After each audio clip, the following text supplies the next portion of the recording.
जेव्हा बातमी असते विश्वासाची तेव्हा नाव येते जळगाव उन्नती न्यूज। तुमचा हक्काचा आवाज जळगाव उन्नती न्यूज। पाहूया आजच्या बातम्या।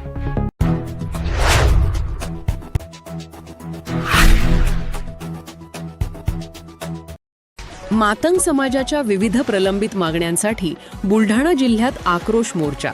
मुख्यमंत्र्यांना निवेदन। जळगाव जामोद प्रतिनिधी सुरेंद्र गवई।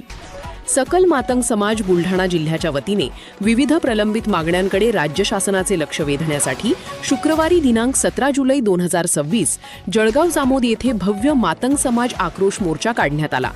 मोर्चानंतर महाराष्ट्राचे मुख्यमंत्री यांना उपविभागीय अधिकारी जळगाव जामोद यांच्यामार्फत सविस्तर निवेदन सादर करण्यात आले। निवेदनात सर्वोच्च न्यायालयाच्या निर्देशानुसार अनुसूचित जातींचे उपवर्गीकरण करून अ, ब, क, ड या प्रवर्गांनुसार आरक्षणाची प्रभावी अंमलबजावणी करण्यात यावी अशी प्रमुख मागणी करण्यात आली आहे। याशिवाय लहुजी शक्ती सेनेचे प्रदेशाध्यक्ष कैलासदादा खंडारे यांच्यावरील कथित हल्ल्याची निष्पक्ष चौकशी करून दोषींवर कठोर कारवाई करावी। तसेच सोशल मीडियावर मातंग समाज आणि महापुरुषांविषयी आक्षेपार्ह व अवमानकारक वक्तव्य करणाऱ्यांविरुद्ध तातडीने गुन्हे दाखल करून अटक करण्यात यावी अशी मागणीही करण्यात आली आहे।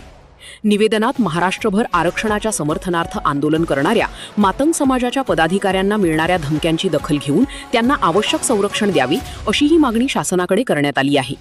सकल मातंग समाजाने शासनाने समाजाच्या न्याय्य मागण्यांवर तातडीने सकारात्मक निर्णय घ्यावा, अन्यथा आंदोलन अधिक तीव्र करण्याचा इशाराही दिला आहे। या निवेदनावर संजय बोडखे, राजेंद्रजी घोडे, कैलासजी खंडारे, बबनराव बोडखे, शांताराम तायडे, वामनराव बोरेसे, वामनराव गुढेकर, विजय सोनुने, कृष्णा नाटेकर यांच्यासह विविध समाज पदाधिकाऱ्यांच्या स्वाक्षऱ्या आहेत।